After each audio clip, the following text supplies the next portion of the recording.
Sadist బావ part 65. వెంటనే వరలక్ష్మి కళ్ళల్లో మెదిలి ఇషి ఓకే అని అనుకుంటూ వెంటనే రఘువరంకి కాల్ చేసింది ఆందోళనగా. రఘువరం గారు కాల్ ఆన్సర్ చేయగానే మావయ్య అత్త బాగానే ఉందా అని అడిగింది. చెప్తే కంగారు పడుతుందని. బాగానే ఉంది తల్లి, ఏమైంది, ఎందుకంత కంగారు పడుతున్నావురా అని అడిగాడు రఘువరన్ కావాలని. బావ అక్కడికి వస్తున్నాడా మావయ్య అని అడిగింది కంగారుగా, నిజం దాచడం ఇష్టం లేక. అవును అని చెప్పాడు రఘువరన్. ఎందుకు అని వెంటనే అడిగింది. మీ అత్త గురించి అని చెప్పి తనని కంగారు పెట్టడం ఇష్టం లేక. ఆఫీస్ వర్క్ అంట, అందుకే వస్తున్నా అని చెప్పాడు అని చెప్పి 2 క్షణాలు ఆగి నీకు చెప్పలేదా అని అడిగాడు జవాబు తెలిసే. లేదు మావయ్య, కనీసం మాటైనా చెప్పకుండా వెళ్ళిపోయాడు. ఎంత కంగారు పడ్డానో తెలుసా అని అడిగింది తన నిస్సహాయతను బయటపెడుతూ. ఇప్పుడు నిజం తెలిసిందిగా, నువ్వేం కంగారు పడకు, నీ తరపున వాడిని నేను 4 వేస్తానులే, ఓకేనా అని నవ్వు నటించారు రఘువరన్. 4 కాదు మావయ్య, 40 కొట్టండి అని అబద్ధపు నవ్వుతో జత కలిపింది సితార. సరే నువ్వు చెప్పినట్టే కొడతాను, నేను మళ్ళీ చేయనా, పేషెంట్స్ ఉన్నారు అని అడిగాడు. ఓకే ఓకే మావయ్య బాయ్ అని చెప్పి కాల్ కట్ చేసింది సితార. అభిజ్ఞాపకాల్లో 2 రోజుల సమయాన్ని ఏదోలా నెమ్మదిగా గడిపేసింది. 3వ రోజు యుఎస్. బ్యాగ్లో బట్టలు సర్దుకుంటూ కిషాంత్ నేను బయలుదేరుతున్నా, నువ్వు రావుగా అయితే అని మరోసారి అడిగాడు అభి. లేదు బ్రో, మోమ్ దగ్గర ఉంటా అని చెప్పాడు కళ్ళు మూసుకొని పడుకున్న వరలక్ష్మి చేతిని తన చేతిలోకి అందిపుచ్చుకొని. నేనున్నానుగా, ఇంకెందుకు భయం, మీ అమ్మ మిమ్మల్ని చూడాలి అంటే అర్జెంటుగా పిలిచానే కానీ ఇక్కడ మీ అవసరం ఏం లేదు మాకు అని చెప్పాడు రఘువరన్. హేట్ యు డాడ్, ఫస్టే నా దగ్గర నిజం దాచారు మీరు, బ్రోకి చెప్పినప్పుడు నాకెందుకు చెప్పలేదు అని అడిగాడు కిషాంత్ కోపంగా చూస్తూ. చెప్పాల్సినంత పెద్ద విషయం ఏమీ కాదు, పైగా అభికి నేను చెప్పలేదు, వాడే తెలుసుకున్నాడు అని చెప్పారు రఘువరన్. పెద్ద విషయం కాదు అంటూనే ఇంతవరకు తీసుకొచ్చారు, అసలు హెల్త్ విషయంలో ఇంత నెగ్లిజెన్సీ ఎందుకు మీకు, బాడీలోకి డ్రగ్స్ వెళ్ళేంత కేర్లెస్గా ఎలా ఉన్నారు అని కోపంగా ప్రశ్నించాడు అభి. సమాధానం తెలియక మౌనం వహించారు రఘువరన్. ఈలోగా వరలక్ష్మి స్పృహలోకి వస్తే తల్లి పక్కన కూర్చొని ఆమె కుడి చేతిని తన చేతుల్లో బంధించి ముద్దు పెట్టుకొని, టేక్ కేర్ మా, చిన్న పిల్లల ఎవరేమిచ్చినా తీసుకోకు, జస్ట్ జాగ్రత్తగా ఉండు, నేను మరో 20 రోజుల్లో వస్తా సీతుతో కలిసి, ఈలోగా గవర్నమెంట్ ప్రాజెక్ట్ ఒకటి కంప్లీట్ చేస్తాను అని చెప్పాడు దృఢ సంకల్పంగా. జాగ్రత్త, ఆఫీస్ వర్క్లో పడి సరిగ్గా తినట్లేనట్టుంది, చూడు ఎలా చిక్కిపోయావు, సితారకి చెప్పే వచ్చాను నిన్ను బాగా చూసుకోమని, వినట్లేదా నా మాట అని అంటుంటే, నువ్వు చెప్పకుమా స్ట్రెయిన్ అవ్వడం గురించి, నేనుంటున్నా, సీతుదయ వల్ల బాగానే తింటున్నా, నీ మాటకు వాల్యూ ఇచ్చి నన్ను కేర్ చేస్తుంది, రాక్షసి నాపై కోపంగా ఉంది, 2 డేస్ నుండి కాల్ ఆన్సర్ చేయట్లేదు అని చెప్పాడు చిన్నగా నవ్వుకుంటూ. క్షణంలో అతని ముఖంలో నవ్వు తెప్పించిన సితార పేరుని మరోసారి స్మరించుకొని జాగ్రత్తగా వెళ్ళరా అని చెప్పింది. అని తల్లి నుదుటిపై మరోసారి ముద్దు పెట్టుకొని రఘువరంకి వెళ్తున్నా అని చెప్పి కిషాంత్తో పాటు గ్రౌండ్ ఫ్లోర్కి నడుస్తున్నాడు. ఉంటావా నిజంగా అని అడిగాడు మరోసారి అవి. మామ్కి కంప్లీట్గా క్యూర్ అయ్యాక వస్తాను అని చెప్పాడు. యోర్ విష్ అని చెప్పి కార్లో కూర్చున్నాడు అభి. బ్రో నా టికెట్ క్యాన్సిల్ చేసేయ్ అని చెప్పాడు. ఓకే అని చెప్పాడు కానీ ఆ విషయం మర్చిపోయాడు అభి. కిషాంత్ కూడా ఎయిర్పోర్ట్కి వస్తాను అంటే వద్దని చెప్పాడు. ఫ్లైట్ 3కి కదా, ఎందుకింత త్వరగా వెళ్ళిపోతున్నావు అని అడిగాడు కిషాంత్. అపాయింట్మెంట్ ఉంది అని చెప్పాడు అభి. ఇక్కడ అని అడిగాడు కిషాంత్. మా కంపెనీ చైర్మన్ వెంకటాద్రితో అని చెప్పి కార్ స్టార్ట్ చేసి వెళ్ళాడు అభి. తానే డ్రైవ్ చేసుకుంటూ వెళ్ళాడు. అప్పటికే సమయం మధ్యాహ్నం 12 గంటలు దాటింది. కిషాంత్ మళ్ళీ ఎలివేటర్లో పై ఫ్లోర్కి వెళ్తుంటే జెన్నీ నుండి కాల్ వచ్చింది. జెన్నీ నేమ్ చూసి కాల్ ఆన్సర్ చేసి యా జెన్నీ అని అన్నాడు. కిషాంత్ అర్జెంటుగా ఇండియా రాగలవా అని అడిగింది జెన్నీ. ఏమైంది అని అడిగాడు డౌట్గా. ప్రమోద్ అని ఆపింది జెన్నీ.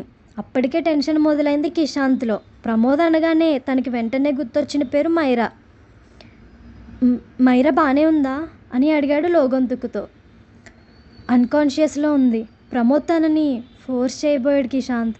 అని చెప్పి ఏడుస్తుంది జెన్నీ. ఒక్కసారిగా గుండె ఆగినంత పనైంది కిషాంత్కి. బ్యాడ్ హ్యాబిట్స్ ఉన్నాయని తెలుసు కానీ మరీ ఇంతకి తెగిస్తాడని ఊహించలేదు కిషాంత్. జెన్నీ నుండి ఆ న్యూస్ వినగానే నివ్వెరపోయాడు. 2 మినిట్స్కి నార్మల్ అయ్యి నేను నేను నేను ఇప్పుడే స్టార్ట్ అవుతా. Jenny please take care of her, ఎక్కడికి వెళ్ళక తనను వదిలి అని కంగారుగా చెప్పి ఫాస్ట్గా తన రూమ్కి వెళ్ళి బ్యాగ్ అందుకొని ఉన్న వరలక్ష్మి రఘువరంకి ఇండియా వెళ్తున్నా అని చెప్పాడు. ఇప్పటి వరకు ఉంటాను అని సడన్గా వెళ్తున్నా అనేసరికి ఏమైందో అని అలజడి కలిగింది ఊరికి. అడిగితే ఏం లేదు వర్క్ ఎక్కువ ఉంది అని కొంచెం కంగారుగానే చెప్పి తల్లిని గట్టిగా హత్తుకొని మిస్ యూ అని చెప్పి వెళ్ళిపోయాడు వెనక్కి తిరిగి చూడకుండా. 3 గంటల సమయంలో అభి ఎయిర్పోర్ట్కి వచ్చేసరికి ఎయిర్పోర్ట్లో వెయిటింగ్ హాల్లో బాధగా కూర్చొని ఉన్న కిషాంత్ని చూసి పక్కకొచ్చి కూర్చొని ఈజ్ ఎవ్రీథింగ్ ఓకే అని అడిగాడు అభి కిషాంత్ భుజంపై చేయేసి. నాట్ ఓకే బ్రో అని చెప్పాడు కిషాంత్ లోగొంతుకుతో. ఏమైంది అని అడిగాడు Abhi. One of my team member మైరాని సెక్సువల్ హెరాస్మెంట్ చేశాడు అని చెప్పాడు పూడుకుపోయిన గొంతుతో. వాట్ అని అరిచాడు గట్టిగా బిగిసిన గుప్పెటితో. కిషాంత్ ఏం మాట్లాడలేదు. బాగానే ఉందా తను అని అడిగాడు అభి. తెలీదు, అన్కాన్షియస్ అంటుంది జెన్నీ అని చెప్పాడు కిషాంత్. ఇట్స్ ఓకే రా, తనకేం కాదు అని ధైర్యం చెప్పి ఎప్పుడూ ఎవరి విషయంలోనూ ఇంతగా బాధపడని కిషాంత్ని 2 నిమిషాల పాటు అబ్జర్వ్ చేసి లవ్ చేస్తున్నావు తన్ని అని అడిగాడు. వెంటనే అభిముఖం వైపు చూసి మళ్ళీ ఎదురుగా చూస్తూ అని అన్నాడు. వాట్ అబౌట్ హర్ అని అడిగాడు అభి. ఆల్రెడీ ప్రపోజ్ చేసింది అని 2 సెకండ్స్ ఆగి రిజెక్ట్ చేసా అని చెప్పాడు. వాట్, రిజెక్ట్ చేసావా? ఆర్ యూ మ్యాడ్ కిషు అని అడిగాడు అభి ఆశ్చర్యంగా. నార్మల్ మ్యాడ్నెస్ కాదు bro, extreme level of madness I have in love about her అని చెప్పి మౌనం వహించాడు. ఒకసారి పాస్ట్ నుండి ప్రెజెంట్కి వద్దాం స్టోరీని. ఇది 8th పార్ట్కి కంటిన్యూషన్ అన్నమాట. అప్పుడు కిషాంత్ చెప్పిన సమాధానానికి ఫస్ట్ టైం నేను నా లైఫ్లో అంతగా ఆశ్చర్యపోయాను. తర్వాత వాడి వేలో థింక్ చేస్తే తెలిసింది వాడు చెప్పింది నిజమని.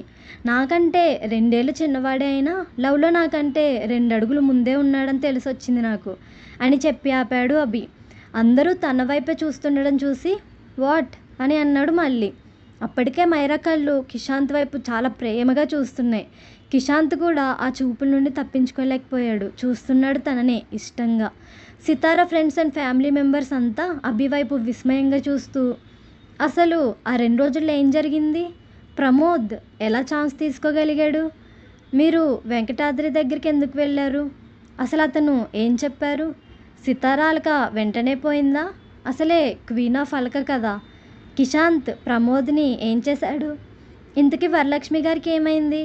ఆమె బాడీలోకి డ్రగ్స్ వెళ్ళడానికి అసలు కారణం ప్రీతియేనా? ఒకవేళ ప్రీతి అయితే అది ఎలా సాధ్యమైంది అని ఒక్కరి తర్వాత ఒకరు ప్రశ్నలు అడుగుతుంటే శాంభవి మాత్రం సితారా వైపు గుర్రుగా చూస్తుంది తన దగ్గర ఇన్ని నిజాలు దాచినందుకు. గతంలో అభి ఆమెని సితారా గురించి అడిగితే నీ ఇష్టమే ఏంటి అని అడిగినప్పుడు ఆ ఇడియట్ అంటే నాకు చిన్నప్పటి నుండి పగే, ఎలా పెళ్లి చేసుకుంటాను, సర్లే నీ ఇష్టం, నీకు నచ్చితే నేను చేసుకుంటాను అని చెప్పడం గుర్తొచ్చి కూతుర్ని నమ్మిలేసేలా చూసింది తననే ఫూల్ని చేసినందుకు. అభి సితారాని కూర్చునే వెనక నుండి హత్తుకుంటూ it's 1 o'clock already, go and sleep అని చెప్పి అక్కడే ఉంటే ఎవరు కదిలేలా లేరని అర్థమై పైకి లేచి సితారా చేతిని అందుకొని అందరినీ తప్పించుకొని స్టెప్స్ దిగి కిందికి వెళ్ళిపోయాడు అభి. వీడెప్పుడు ఇంతే, అన్నీ సగం సగం మాత్రమే చెప్తాడు అని అంటూ వరలక్ష్మి కూడా శాంభవితో పాటు కిందకు వెళ్ళిపోయింది. మిగిలిన ఫ్రెండ్స్ గ్యాంగ్ అంతా వెళ్ళిపోగా అక్కడ మిగిలింది కిషాంత్ మైరా ఇద్దరు మాత్రమే. ఇంకా గోడకి ఆనుకొని ఉన్న కిషాంత్ని చూసి పైకి లేచి కిందకు వెళ్ళబోయింది. 4 అడుగుల్లో తనను చేరుకొని గోడకి పించేశాడు కిషాంత్. విడిపించుకునే ప్రయత్నం చేసి పనవ్వదని అర్థమై వదులు అని అంది కిషాంత్ వైపు చూడకుండా. నిజంగా వదిలేనా అని అడిగాడు. 1 నిమిషం పాటు మౌనంగా ఉండి అని అంది లోగొంతుకుతో. ఎందుకంత టైం తీసుకున్నావు అనడానికి? నిజంగా వదిలేస్తే ఉండగలవా నేను లేకుండా అని అడిగాడు వాయిస్లో సీరియస్నెస్ యాడ్ చేసి.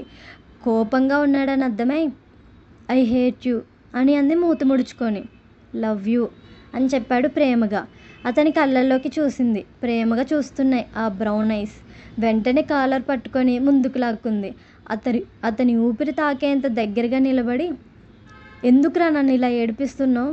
మీ అన్న వద్దు అంటే వదిలేస్తావా నన్ను అని అడిగింది టీయరీ ఐస్తో. ఉన్న పలంగా మైరాని గుండెకి అదుముకున్నాడు కిషాంత్. మైరా కూడా తన చేతులను కిషాంత్ చుట్టూ బిగించగానే, ఎలా అనుకున్నావు హనీ నిన్ను వదిలేస్తా అని అడిగాడు నెమ్మదిగా. ఏమో అనిపించింది.